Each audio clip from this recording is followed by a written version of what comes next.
আয়াত ১০৭ وَإِن يَمْسَسْكَ اللَّهُ بِضُرٍّ فَلَا كَاشِفَ لَهُ إِلَّا هُوَ وَإِن يُرِدْكَ بِخَيْرٍ فَلَا رَادَّ لِفَضْلِهِ يُصِيبُ بِهِ مَن يَشَاءُ مِنْ عِبَادِهِ وَهُوَ الْغَفُورُ الرَّحِيمُ। অনুবাদ: আর যদি আল্লাহ আপনাকে কোনো ক্ষতির স্পর্শ করান, তবে তিনি ছাড়া তা মোচনকারী আর কেউ নেই।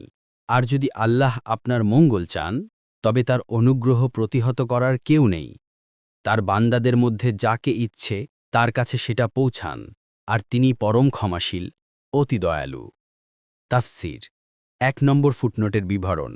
অন্যত্র আল্লাহ তাআলা একথা বলেছেন, যেমন, আর যদি আল্লাহ আপনাকে কোনো দুর্দশা দ্বারা স্পর্শ করেন, তবে তিনি ছাড়া তা মোচনকারী আর কেউ নেই। আর যদি তিনি আপনাকে কোনো কল্যাণ দ্বারা স্পর্শ করেন, তবে তিনি তো সব কিছুর উপর ক্ষমতাবান। সূরা আল আনাম ১৭। পরবর্তী তাফসিরে যেতে ভিডিওটি শেষ হওয়ার পূর্বেই এই বক্সে ক্লিক করুন। ভয়েস বা উচ্চারণে অনিচ্ছাকৃত ত্রুটি ক্ষমাসুন্দর দৃষ্টিতে দেখবেন ইনশাআল্লাহ।